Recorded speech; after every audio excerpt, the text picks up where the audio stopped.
Olá, bem-vindos a mais uma conversa aprofundada aqui no nosso espaço.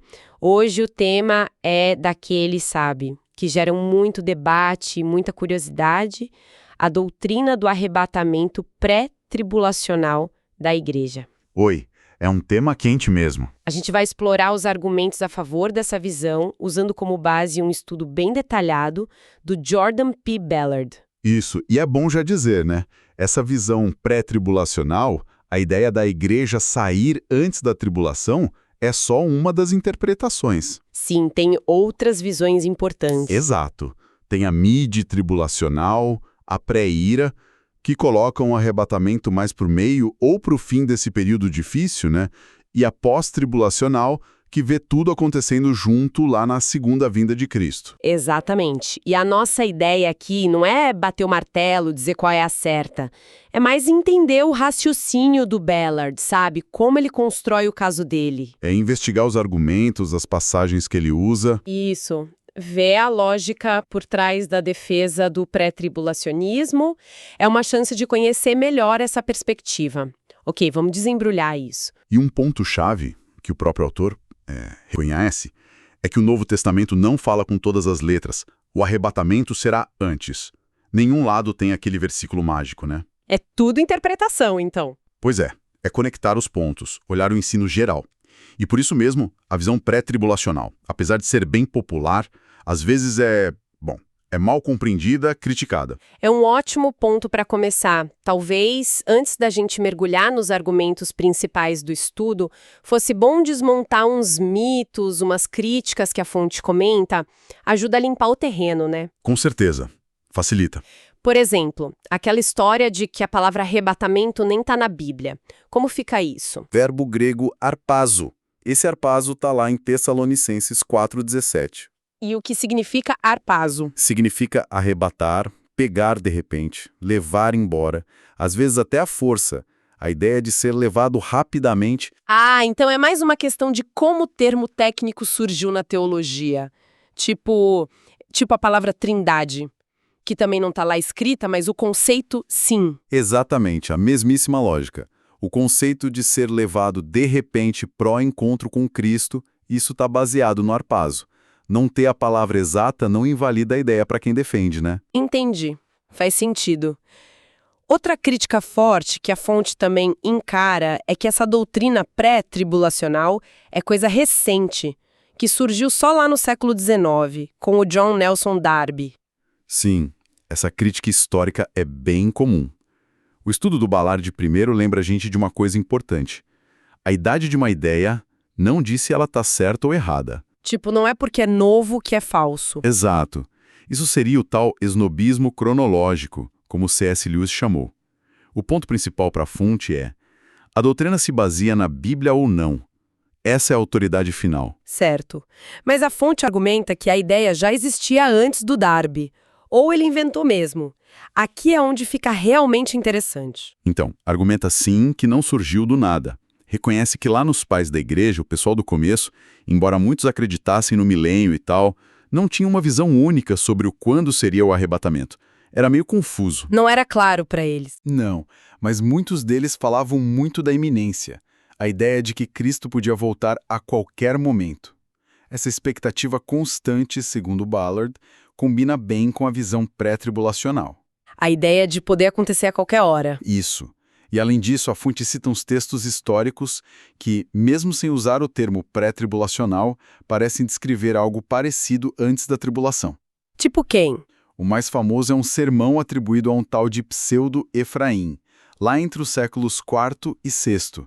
Ele fala dos santos sendo reunidos e levados para o Senhor antes da confusão toda começar, para não passarem por aquilo. Nossa, bem antes do século XIX, então. É o que sugere, né? A fonte menciona também possíveis pistas em anotações antigas, como no Codex Amiatinus, lá pelo século VIII, nos escritos do irmão Dolcino, século XIV. Mais gente. Sim, e mais claros ainda depois, em Chris Maffer, lá no fim do século XVII, John Gill, Morgan Edwards, ambos no século XVIII. A conclusão do estudo não é que eles tinham a doutrina prontinha como Darby. Mas que a ideia já circulava? Exato. que a ideia de tirar a igreja antes da tribulação final não era totalmente desconhecida. O Darby teria, digamos, organizado, sistematizado, popularizado, mas não criado do zero. Entendi. E isso já emenda no terceiro mito que a fonte derruba. Aquela história de que o Darby tirou a ideia de uma visão de uma moça, Margaret MacDonald, lá por 1830. Essa história circula bastante. Sim, circula. E a fonte rebate isso com alguns pontos. Primeiro, cadê a prova concreta de que o Darby sequer usou a visão dela? Parece que ele até duvidava se vinha de Deus mesmo. Não tem registro dele falando "peguei daqui". Não. E segundo, o próprio Darby já estava pensando nessas coisas de Israel e igreja, um possível arrebatamento separado antes de 1830. As ideias dele já estavam se formando e a visão dela era mesmo o pré-tribulacional. Olha, parece que não era bem isso. O texto do Ballard diz que a profecia dela era meio confusa, talvez falando de vários arrebatamentos e que a igreja precisaria passar por provações pelo anticristo, o que não bate com o pré-tribulacionismo clássico. Não encaixa direito. Não. E por último, mesmo que tivesse alguma influência, o que a fonte acha que não teve, isso seria tal falácia genética. A origem de uma ideia não define se ela é verdadeira, né? Se a ideia já existia antes, como os outros exemplos sugerem, a ligação com a MacDonald perde força. Ok, então, com esses mitos abordados pela visão da fonte, a gente pode ir para o centro da coisa. As passagens da Bíblia que falam mesmo do arrebatamento. Quais são as principais que o estudo analisa? Basicamente, são 3 textos-chave. 1 Tessalonicenses 4, 1 Coríntios 15 e João 14. Certo. Vamos começar por 1 Tessalonicenses 4, então. Beleza. Lá em 1 Tessalonicenses 4, do 13 ao 18, Paulo está consolando o pessoal sobre quem já morreu. Ele diz que Jesus vai trazer esses mortos com ele, que nós, os vivos, não vamos passar na frente deles. Tem uma ordem, né? Sim. O Senhor mesmo desce do céu com um chamado, tipo um grito de comando, voz de arcanjo, trombeta de Deus. Os mortos em Cristo ressuscitam primeiro. Daí, os vivos são arrebatados. É aí que está o harpazo, nas nuvens, para encontrar o Senhor nos ares. Esse encontro é o apântesis. E o que a fonte destaca aí como apoio para o pré-tribulacionismo? Vários detalhes. O jeito que Paulo fala, nós, os vivos, sugere que ele via aquilo como algo próximo, talvez na geração dele. Iminente. Exato. Tem os sons, trombeta, voz, o que complica a ideia de um arrebatamento totalmente secreto. Embora nem todo pré-tribulacionista ache que é secreto. A ressurreição é bem específica, só os mortos em Cristo. E claro, o verbo-chave, harpazo, arrebatar. E aquela palavra do encontro, apântesis, você mencionou que tem debate aí. Isso. Aí tem aquela discussão. O que é fascinante aqui é, alguns dizem que apântesis era um termo técnico da época. Sabe, quando uma autoridade chegava na cidade, uma galera saía para recebê-la e escoltá-la de volta para dentro. Ah, então isso significaria encontrar Cristo nos ares e voltar direto para a terra com ele, o que apoiaria a visão pós-tribulacional. Seria um argumento para eles, sim. Mas a fonte contesta isso. Diz que essa palavra apântesis é usada de forma mais geral na Septuaginta, a tradução grega do Antigo Testamento. Não só para essa recepção oficial. Exato. Aparece para vários tipos de encontros, nem sempre com retorno imediato, nem sempre amistosos. E outra, no arrebatamento, não é a igreja que resolve sair para encontrar Cristo por conta própria. É ele quem arrebata a igreja. É uma ação de Cristo. Sim. E o clima na Terra naquele momento seria hostil, não de boas-vindas. Então essa ideia de ter que voltar imediatamente não seria uma obrigação por causa da palavra apântesis. Entendi. A palavra em si não força essa conclusão. E a segunda passagem, 1 Coríntios 15. Lá em 1 Coríntios 15, versículos 51 e 52, Paulo fala de um mistério, algo que não tinha sido revelado antes, né? Um segredo de Deus sendo revelado? Isso. Ele diz, nem todos dormiremos, quer dizer, nem todos vão morrer, mas todos seremos transformados. Isso vai ser rápido, num piscar de olhos, e vai acontecer ao som da última trombeta. Os mortos ressuscitam sem poderem mais morrer, e os vivos são transformados. Mistério é importante. E essa última trombeta, esse é outro ponto quente de debate, né? Com certeza. O pessoal que defende a visão pós-tribulacional costuma dizer que essa é a mesma trombeta lá de Mateus 24:31, na segunda vinda, ou talvez a sétima trombeta de Apocalipse 11. Que também é chamada de última lá. Mas aí a fonte pré-tribulacional levanta objeções. Primeiro, Apocalipse foi escrito depois de 1 Coríntios. Como os coríntios iam entender uma referência a um livro que nem existia ainda? Boa pergunta. E pode ser a última trompeta para a igreja, na sequência de eventos da igreja, não a última trompeta de todos os tempos. Outra coisa, as trompetas de Apocalipse trazem juízo, desgraça. Essa de 1 Coríntios parece ligada à bênção da ressurreição, da transformação, é um tom diferente. Faz sentido a diferença de clima da trompeta? Pois é, a fonte ainda sugere outras ideias. Talvez seja um eco da trompeta lá do Monte Sinai, ou uma ligação com a festa das trompetas judaica, ou até uma imagem militar romana, ou sinal para o fim da guarda, ou para voltar para casa. Tem várias possibilidades. Muitas camadas só nessa questão da trompeta. E João 14, 1-3, a terceira passagem. Essa é a promessa de Jesus. Bem conhecida. Não se turbe o vosso coração. Na casa de meu pai há muitas moradas. Vou preparar-vos lugar. E ele promete voltar. Exato. E se eu for e vos preparar lugar, virei outra vez e vos levarei para mim mesmo, para que onde eu estiver, estejais vós também. O foco aqui é Jesus vindo buscar os crentes para levar para junto dele, para onde ele está, na casa do Pai. É bem pessoal, íntimo. Muito. Não fala de julgamento nem de batalha nesse momento. Só a reunião com ele. E imagino que todos concordem que isso fala da volta de Cristo buscando os seus. Mas a briga é no quando, né? Se é um evento separado antes da tribulação ou se é parte da segunda vinda depois. Precisamente. É aí que a coisa pega. E com essas 3 passagens como base, a fonte começa a montar o caso para o pré-tribulacionismo. É um argumento que vai se somando. Um caso cumulativo. Bem a distinção entre os planos de Deus para Israel e para a igreja.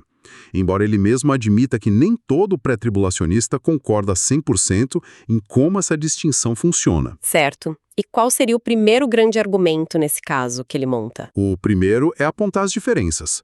As diferenças que ele vê como enormes, gritantes mesmo, entre as descrições do arrebatamento, que a gente viu, João 14, 1 Coríntios 15, 1 Tessa 4, e as descrições da segunda vinda visível de Cristo à Terra. Que estão em outras passagens. Sim, como Zacarias 14, Mateus 24, Apocalipse 19 e outras.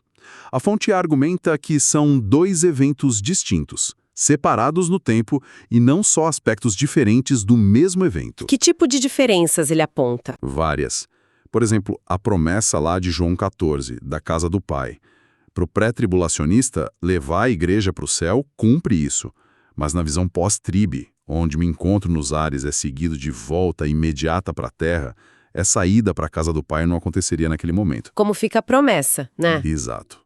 Ballard contesta as ideias de que casa do Pai não é o céu literal ou que se cumpre só depois. Outro ponto forte é o discurso do Monte das Oliveiras, Mateus 24. O que tem de diferente lá? Lá, Jesus descreve sinais claros antes da vinda dele. Guerras, fomes, terremotos. Já nas passagens do arrebatamento, o foco é na surpresa, na iminência, sem pré-requisitos. Além disso, Mateus 24 fala de anjos juntando os eleitos dos 4 cantos da terra. Mas não fala da ressurreição dos que morreram em Cristo, nem da transformação dos vivos, como em 1 Coríntios 15? Exatamente. E o foco em Mateus 24 é o julgamento que acontece depois da vinda e o estabelecimento do reino na terra.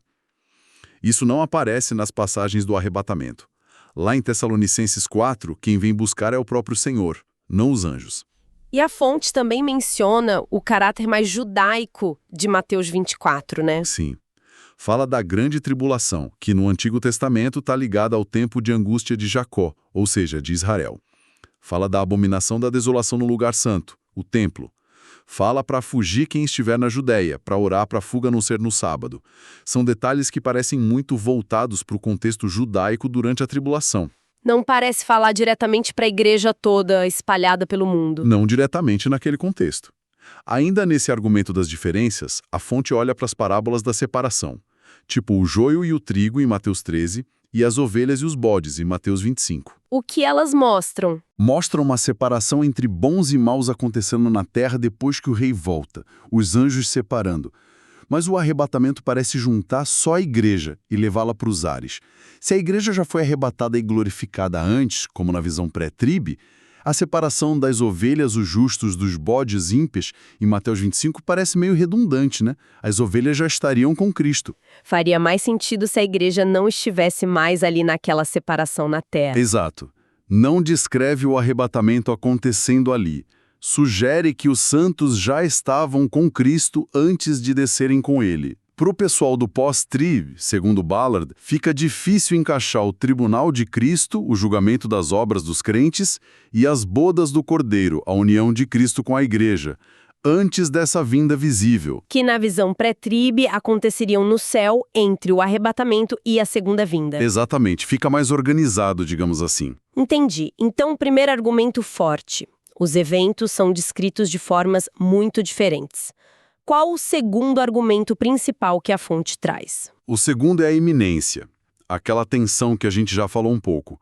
O Novo Testamento fala de uma vinda que pode ser a qualquer momento, inesperada, como ladrão, né? Sim, mas também fala de sinais que vão acontecer antes. Guerras, fomes. Então, o que tudo isso significa? Como conciliar? Aí que entra a solução pré-tribulacional. São dois eventos. O arrebatamento seria o evento iminente. Pode acontecer hoje, amanhã, a qualquer instante, sem precisar que nenhum sinal específico aconteça antes. A igreja vive nessa expectativa constante. Isso. Já os sinais que Jesus descreveu lá em Mateus 24 e outros lugares, esses sinais apontariam para a segunda vinda visível de Cristo, que acontece depois da tribulação.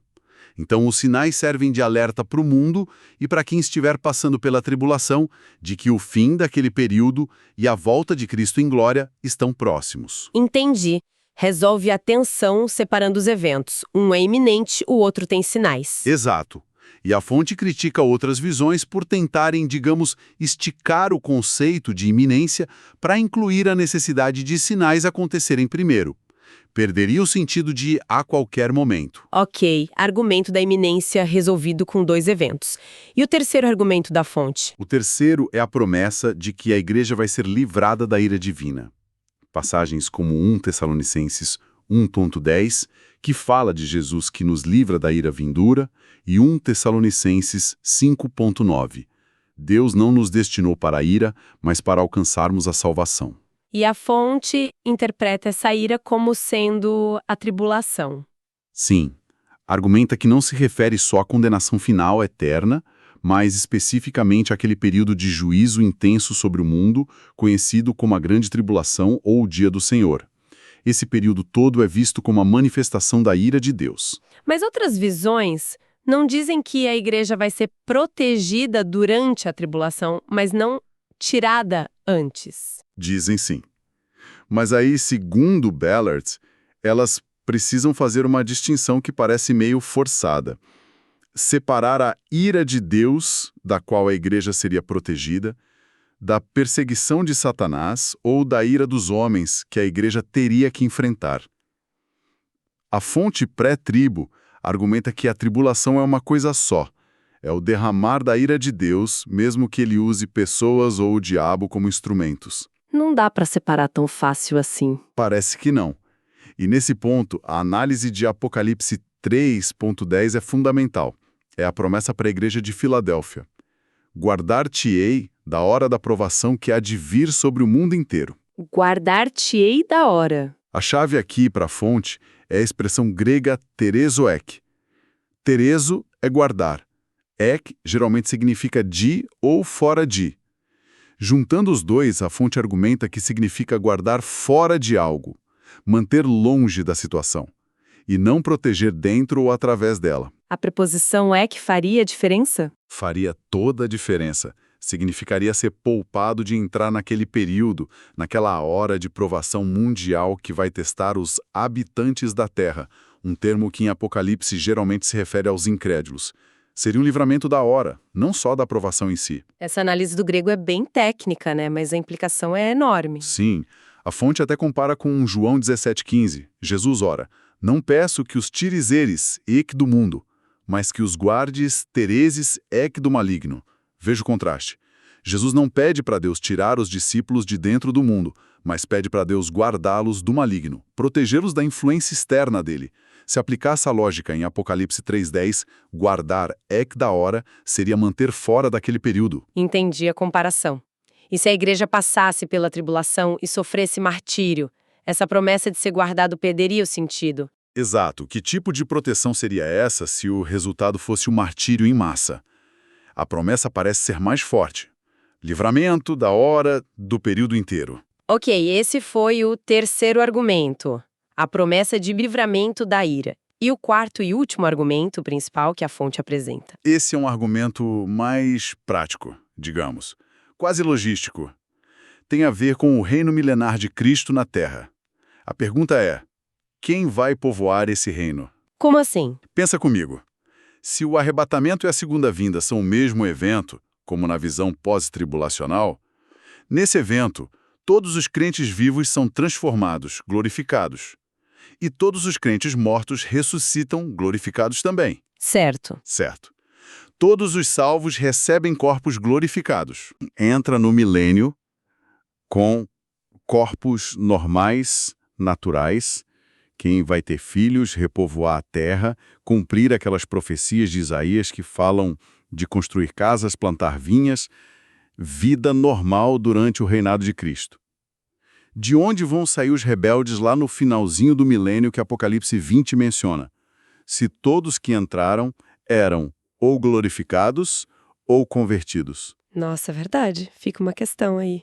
Quem continua a vida normal no milênio? Qual a solução pré-tribulacional para isso? A solução pré-trib é: a igreja glorificada é arrebatada antes. Mas durante a tribulação, muita gente, judeus e gentios, vai se converter a Cristo.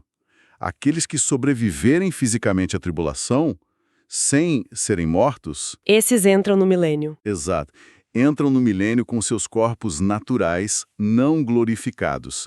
Eles vão poder casar, ter filhos, e os descendentes deles vão povoar a terra durante esses 1000 anos.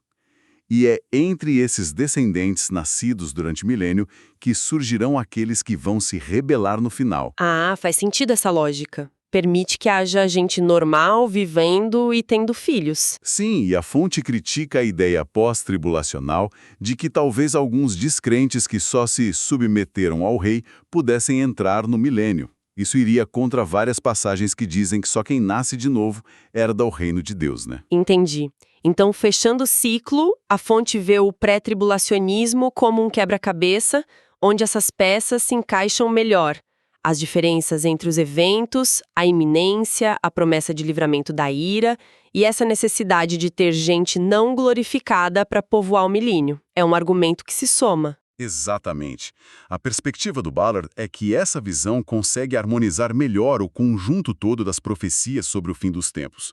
Claro, ele mesmo reconhece, e a gente tem que reconhecer também, que cada um desses pontos tem contrapontos, o debate é super complexo e continua aí entre estudiosos muito sérios de todas as posições. Não tem unanimidade. E essa falta de consenso, essa complexidade toda, talvez nos lembre de algo importante, né? Acho que a própria fonte menciona isso numa nota. A importância da humildade quando a gente lida com escatologia, com as últimas coisas. Sem dúvida. Isso levanta uma questão importante.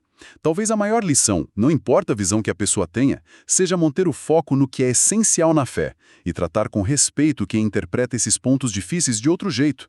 O debate é bom, é válido, mas a unidade no principal é mais ainda. Uma reflexão muito boa para a gente terminar essa nossa análise foi uma exploração bem profunda nos argumentos de uma visão específica sobre um tema que mexe com muita gente.